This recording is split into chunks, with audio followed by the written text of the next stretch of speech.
Hi, and welcome to the Present Your Power Summit. My name is Abigail Rebecca Pugh, and today I have Jess Todtfeld. Hi, Jess.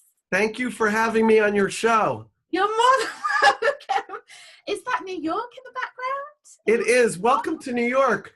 This is the power of media and technology and everything you've been talking about in this summit all coming together. You're on the other side of the world, pretty much.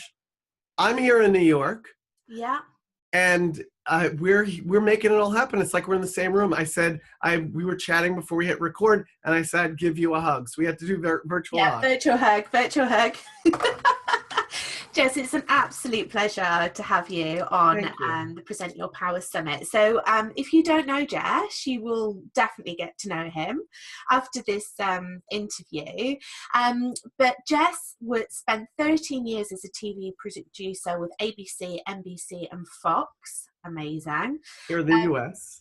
And what, sorry? Here in the US. I'm trying to be very worldwide. Of course, well, this is a global summit, definitely. I know, yes. Author of 4 books, including The Secret to Foolproof Presentations. Yes, and the last one was Media Secrets. Hey, brilliant. Keep going. I'm interrupting her. You're the president of Success in Media. So it's a full service communication training film, and also you lead a program called the Magnetic Speaker, where you show authors and experts how to monetize their speaking efforts. So you are the perfect guest and expert for this summit, and I'm really excited to be talking to you today and for you to share all your expert knowledge with our audience. And one thing as well, Jess, that I noticed, obviously we met through a mutual acquaintance. I kind of, obviously, as I always did a little bit of digging and got to know you a little bit more, and I love what you do.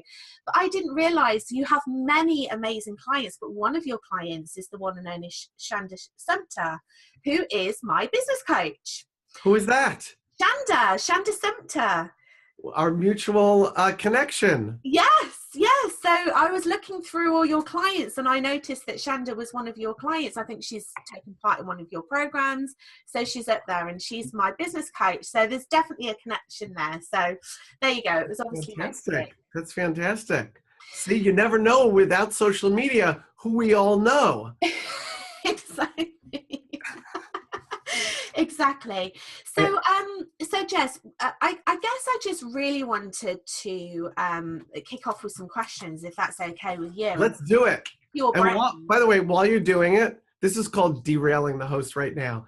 I also teach as a media consultant, as a speaker consultant, that if we're doing both today because we're doing this via Zoom, so you can see my face, that people should wear some makeup. Don't look closely, everybody. I didn't put makeup on yet.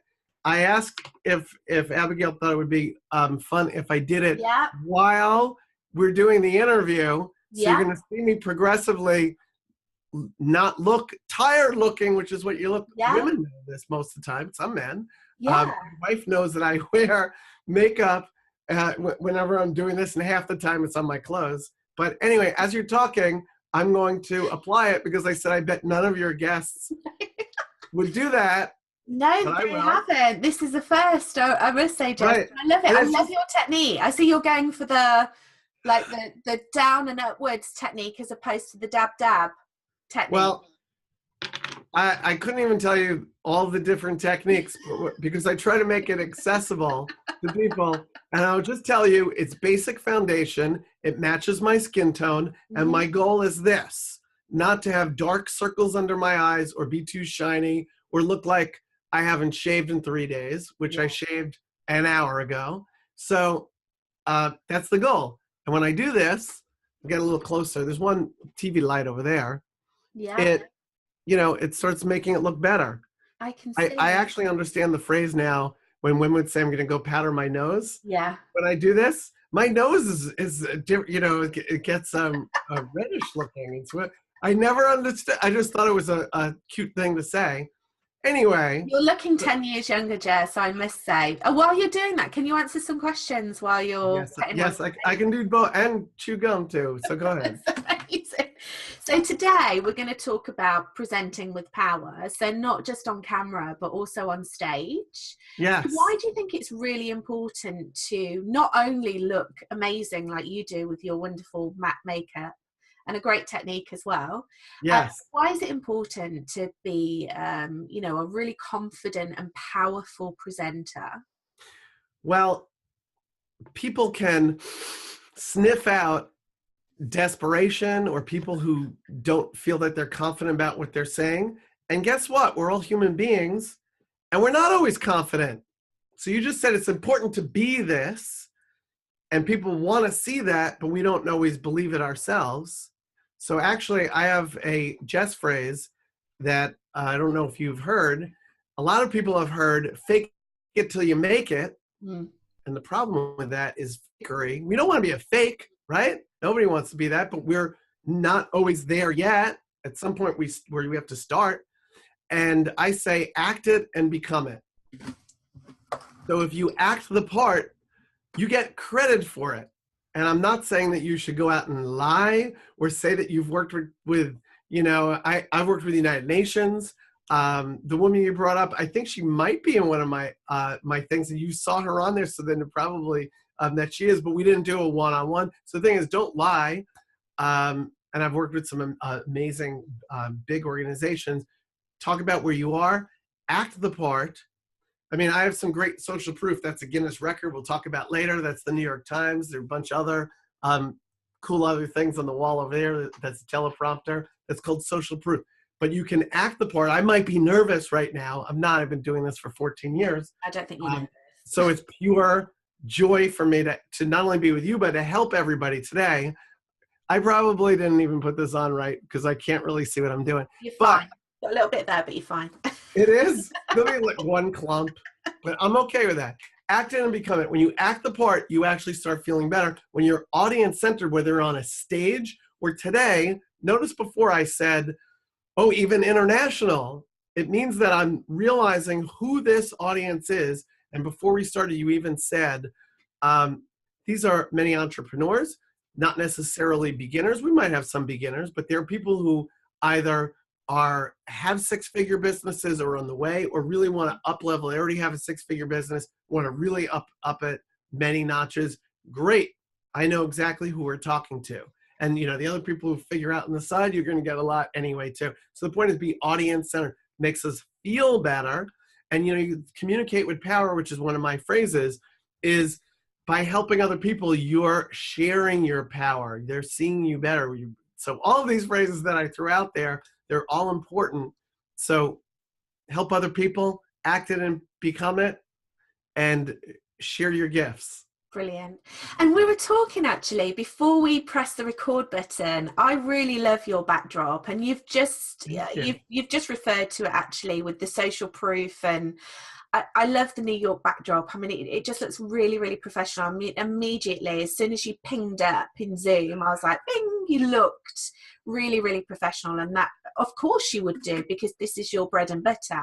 But can you just talk us through your backdrop a little bit, just so that you can give some pointers for people that are watching in terms of, what really makes a good backdrop? How do you make that first good impression? Yes. Okay. So, for this summit, we're talking about TV and video, and this is the hybrid and stages. So all of it counts. So if I were on a stage, what also counts is everything that happens before and after I'm on the stage. Am I saying hello? Am I doing everything? For TV and video, and this is we're worldwide right now. If I did my local news, it's gone in a blip. This thing's going to live on. So I want to represent where I am. So for everybody else, thinking about the audience, practicing what I preach, everybody else, they think I got to get, and I am actually staring at a green screen. So this is, I have two offices. I have a New York City office on Madison Avenue, and I'm going to tell you a secret right now. Everybody, it's a big secret. I'm at my home right now on Long Island. I have a second setup. I'm not actually in New York City. That is a genuine fake backdrop, as we like to say, of New York City. That's right. The clouds will not move once. Oh my wife always says, why do you tell everybody? And I tell you because I want to make this accessible. And that represents where I am in the world. And I have a green screen there, and I have all the equipment, fancy lights and stuff like that. That's a teleprompter. But you don't need all that. You need to find, I happen to have a stand, a lectern actually is what it's called, that the computer's on right now. And I can position this around this room, around this office, anywhere I want. I can shoot against my desk. I can shoot against the green screen. I actually have a different New York City backdrop on a curtain on that wall. I would turn it right now, but I just got back from speaking for 5 days in a row on a trip. My voice is a little hoarse. I was going to say I'm a little hoarse, but it's actually my voice. It sounds like I'm an animal. And the point is, real world backdrops look better. I said I have a green screen, which means I don't do it all the time, but people want to see. So when I do shoot at my desk, which has all of my travel stuff on it right now, I'm not going to show you, which is down over there. People see there's a picture of my wife and my kids. There's usually some sort of cute thing depending on the time of year. If it's winter time in the US, there's snow, and this little snowman thing that the children gave to me. And sometimes during even a webinar, I might even turn back and refer to it. And one of them said, magnificent dad. So in the middle of a webinar, somebody typed something about the snowman. So I pulled it up and I said, oh, there it is. And it's nice that they gave it to me. And I said, I think it says number one dad. And I said, oh, it's magnificent dad. Maybe number one dad was taken. Anyway, let's go back to the web. So it's opportunities to be real. And we need opportunities to be real because it's so easy to just, be, I'm being super professional and I'm sitting on a total white backdrop and you don't know who I am and the rest of it. People want to buy real people, right? Or interact with real people. So allow it to come out. Make sure, you can't try to be me. You can't be Abigail Rebecca over here. You have to be number one at being you. Love that. So I love your talk, your take on authenticity. Yes. Because I do believe that we're so good at picking up when somebody isn't being themselves completely. Like we're just fine-tuned into it, I think, as humans. So there's certainly a reaction to that. But in terms of being an expert, like when you're presenting, so if you're presenting on stage or on camera, how do you look and sound like an expert? Well, first off, you have to have some sort of expertise. You must have it. You can't pretend. This is where I said about lying and making stuff up. You can't say I'm an expert at something and you're not. Yeah. It's just not going to work. So, you're saying we're worried about, do I have and this and that? But the second half of that is sometimes we have the expertise and we have to convince us. So if I were talking about ingredients, one is expertise. The second one would be mindset. At this event, this one guy said, I don't know if I'm ready. And he can talk about sales. I said, how long have you been in sales? So he's in sales as a salesperson, not necessarily teaching people. So he said 40 years. So the whole room laughed because he's ready. He has plenty of expertise. He's been there, done that, as we like to say. So it's the combination of the two. And, we have to convince ourselves. That's probably our biggest limiting step is us. It's our biggest limiting step. So whether you're on stage, whether you're in front of the camera, you help people give, but be smart. When we're talking, this whole summit is also about monetizing. There are very easy ways when I do coaching sessions where I say, you're probably not monetizing this very well, whatever somebody's expertise is. And they say, yes, how do you know? Because you give so much. A buddy of mine describes it like meals. He said, they're like, I'm full. You didn't give me little hors d'oeuvres to say, this is so great at what's coming next. Or if that's what you're willing to do with the hors d'oeuvres, I can only imagine what the meal would be like. So what happens is we sometimes give so much that, I'm full. I don't need anything else. The idea is, what's that perfect line? It's different for each of us. So, I just said I did a 3-day program. we can do a half an hour or an hour or 2 hours, and I'm still going to have plenty of content left, depending on what people want to do. And ideally, so I'll pull back the curtain. There's no curtain there, but pull back the curtain and say, there has to be, you have to have your own goals. So my own, I'm going to say it out loud. I shouldn't say. No, my own goal is I just want to meet people today, help people, put myself on their radar, and then ideally they check me out. If we're a fit, great. If our personalities don't match, that's okay too. There are lots of other people in the summit. Go find some other expert that you think is amazing. That's why all these people were put together today.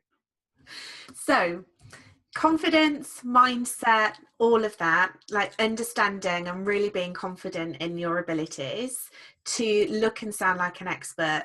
Have you got any top tips or techniques that you can share with us to look and feel confident? For confidence. That's one of the biggest questions. Yes. Okay. So often have. I do. So I'll give you a couple. One is mistakes are a gift. Mistakes are a gift. Like that. We all worry about mistakes. We don't want to make mistakes in front of people.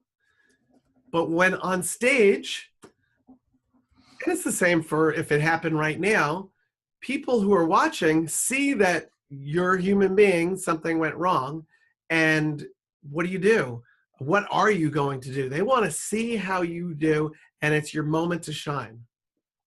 So if I'm giving a presentation, which I would say it's a you presentation, not a PowerPoint presentation, I might use PowerPoint, but if I'm doing it and all this goes down, I can have a meltdown. I can yell at the AV guy, this is not right. Everybody else is saying, wow, he's a jerk. I don't like him at all. I can do any of those things. I can cry. I can pull the screen down. But the better thing would be to stop and look at everybody and say, how about I just tell you what I was going to say? Or this I've had where I say, and this video of this thing and this person in the media, wait until you see it now. And then, of course, it doesn't play. So then I stop and I say, or I can just tell you what it was going to be about. And they laugh because they want to see how we are under pressure. Mistakes are a gift. And some mistakes, not necessarily forward-facing, they're painful. It's a powerful dose of education at once. So anytime there's a mistake, and believe me, I know, when I'm in the middle of it, sometimes I'm like, oh, what a gift. What a gift right now. Well, apparently, the people I worked with at this event a few days ago, they said, 2 events ago, they were with a different speaker. I wasn't a part of it. But one person, there are a lot of elements that go into an event. They said the one thing that they didn't add for the hotel was the stage. There was no stage to stand on. And it was a stage event. You can stand in front of people. That's fine. I'm sure they would be okay with it, but there were a few hundred people there. So not everybody can see very well. It's better to have a stage. That's being in the middle of the problem. So anyway, so mistakes are a gift. Fear is a big one. So of course, people talk about fear of speaking, whether it's to a camera or a huge group on stage or one-to-one. Fear. And what I say is, it's probably not, and by probably mean, I don't really think it's fear of speaking. We speak all the time. Unless you're a monk, you speak all the time, which that's actually my biggest challenge, which is, could I go even a day without speaking? I don't know. I'll challenge myself one day. We'll see, because I'm a speaker. That's what I do. Okay, so fear. I think it's really fear of the unknown. And it's really a mixture of a few fears. But the biggest one at the top would be fear of the unknown. Meaning, if we don't give speeches all the time, what's it going to be like when I'm standing 2 feet taller than everybody else? When I say that, people laugh because it sounds, I'm getting worked up over, I'm not here, but I'm just slightly here, right? And everyone's staring at me. And what if not everything's not perfect? And think about any first day you ever had on a job. You show up the first day and they everything's unknown. You're nervous. Your stomach is knotted up. And then as time goes on, you say, you know what? I got this. You're not worried about what this person says. Oh, don't worry about, that's Tom. Don't worry about him. Oh, that part, you do this way. It's fear of the unknown. And I said a few other fears, fear of making mistakes. How will that go? And I just talked about mistakes. They're a gift. Fear of deep down in us, kind of like that crocodile reptilian brain. We worry about being sent away from the tribe. If you made a mistake, that you'll be banished. It's probably not going to happen. That this is so bad that we're banished. So there are things that are deep in there, but the biggest one I would say, fear is the other, fear of the unknown. And I'll just give you a last one for confidence, because I have a confidence mini course, and I pulled up the little list here so I could peek at the little things and say, what are the best ones for today for this particular group? And I would say the power of video will give you confidence.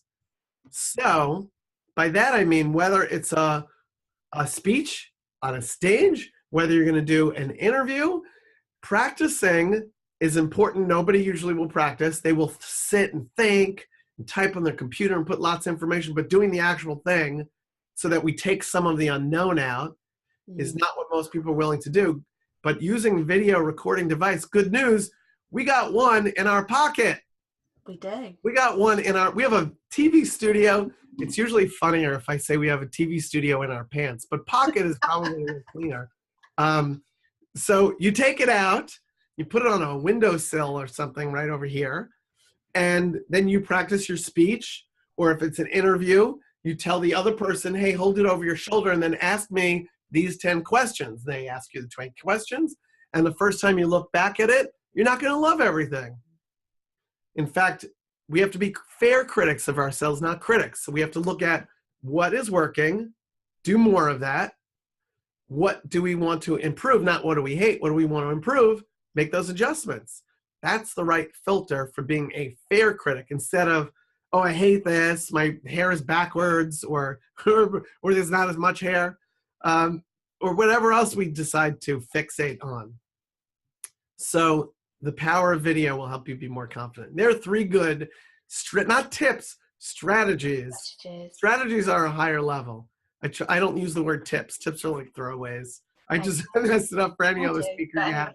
But I think like that. They're tips. I'm sure the tips are great strategies. Okay, great. So I'm an entrepreneur. I'm on the stage. I'm speaking on camera. I've been recording myself on my phone. Yes. I'm really confident. I've got my mindset down. I'm rocking and rolling, and I'm going, and I'm presenting myself in the best way, but I'm just not getting any money from it.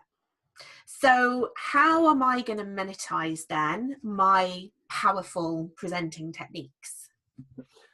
So in the world of sales, you need to be like a doctor, examine, diagnose, and prescribe. And that's what I'm going to do for what you set up. And she was setting it up for the people who are listening in, because I know she's doing very well. And she's saying if I as the example, and if the problem is making money, it's either a systems issue. So I examine and now I'm diagnosing. It's either a systems issue or it is a mindset issue.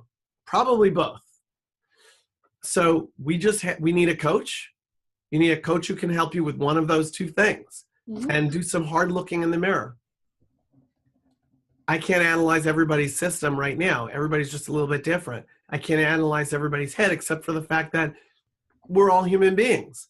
I have had over the years, just like everybody else, where if my phone didn't ring, I don't say that I'm in that anymore. But if it didn't ring as much, and people weren't asking for business, I used to say, and this is negative limiting behavior, to say, well, I guess it was a good run. And that's silly, because I've been doing this for 14 years. Usually by the very next day, somebody would call and say, we need a big package, one of your biggest things. And then I'd say, I'm a superstar again. And then I just said, this is dumb. I'm not going to have that limiting mindset. So what? That's part of being an entrepreneur, which is the line to success doesn't just look like this. Notice I didn't go like this. You know, it doesn't look like this. It looks like this. That's what it looks like, right? Hey, oh, hey, what's that? Hey, everything's good. Oh, they didn't pay us. No, but then they did pay us. Oh, this thing happened. Uh-oh, somebody's threatening to sue us. Oh, wait, no, that went away. That's not a problem. Yay, I just got a book deal. Oh, will people buy? It's just, you know, it's all over the place. So those two things are the answer. Great. Very well. Oh, I like your pocket handkerchief as well. I've just had a little glimpse of that. You know what? You know, you gotta, so when it comes to presenting on camera on stage, you gotta have style and substance. Style is not actually strategy. Not style tips. So I was going to ask you just quickly your style tips, but no, your style strategy. What's your style strategy? My style strategy is be number one at being you. Be number one at being you. So I used to dress like a banker. And I don't know if you know what New York bankers look like, but, you know, kind of just a suit, but boring. So I don't want to look boring.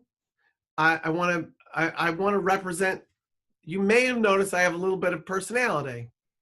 I have a lot of great content, but I also want to have a little bit of fun with people. I was part of, there's the National Speakers Association, which is actually worldwide, not just US.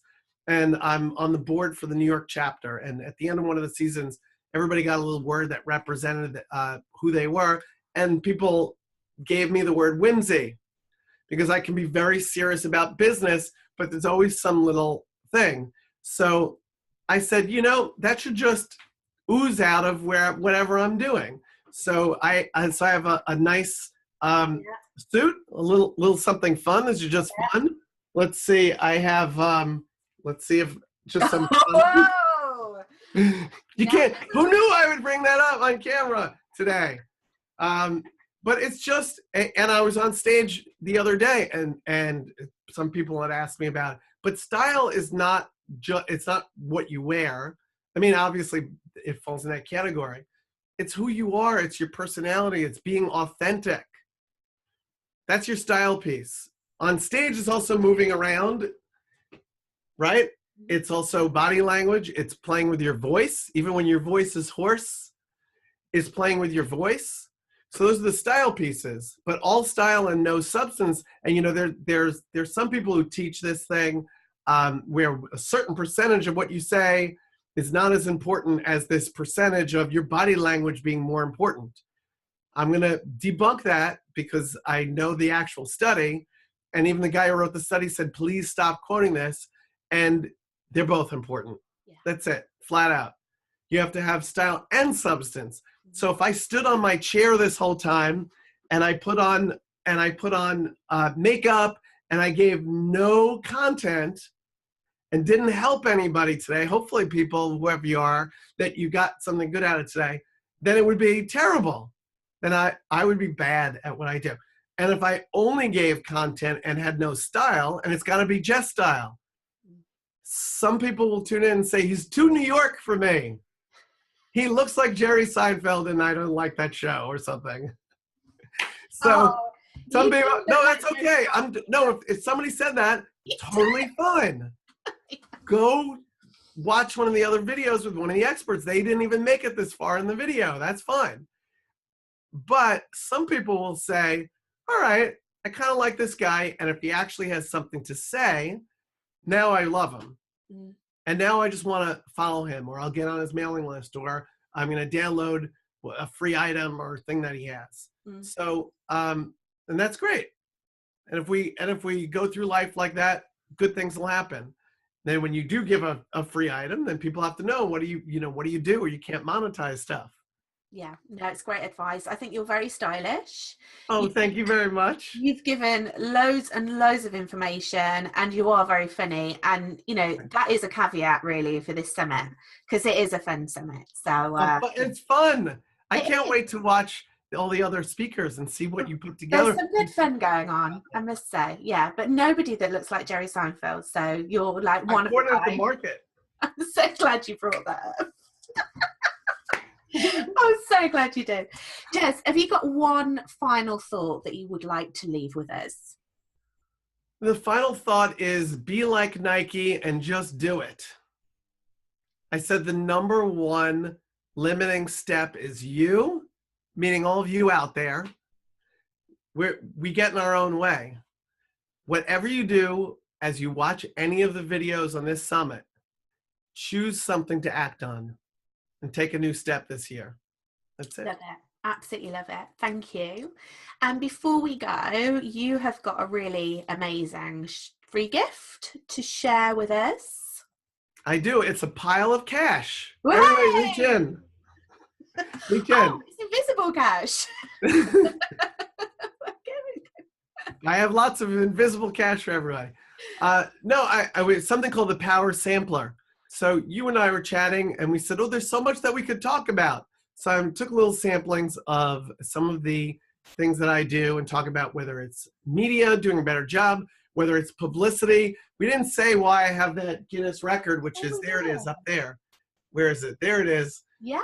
I have a Guinness record for being interviewed the most times in 24 hours. Wow. Which was 112 different, that one was radio stations. I've been on pretty much every US media. You're, I think, today in the London area? Yes, yeah, in the London area, yeah. So I've been on BBC and various international news, and there's the New York Times over there. So the thing is, if people want to learn about publicity, I'll put a little publicity thing in the sampler, a little something for speaking, a little something for everybody. But communicate with power, be number one at being you, and take steps this year. And thank you so much for allowing me to be out in front of your people, a gift. Jess, it's been an absolute pleasure. And to claim Jess's free gift, which is going to be truly incredible, if you click on the link below, you will be able to click through and get access to your lovely free gift, Jess. Thank you so much. I'm pretending that we're looking at it. There it is. There it is. It's at the bottom. Quick. Click on it before it disappears. Jess, you've been a real delight to interview. Thank you so much for being so entertaining and knowledgeable and sharing your expertise. Thank you. Thank you. Thanks for creating the space for all of these people to show up. Another Jess thing. You're more than welcome. I love creating spaces. It's what I do. And thank you for watching. I hope that you have enjoyed this wonderful interview with Jess, and tune in tomorrow where there'll be some more incredible interviews with our experts. But until then, see you later. Bye.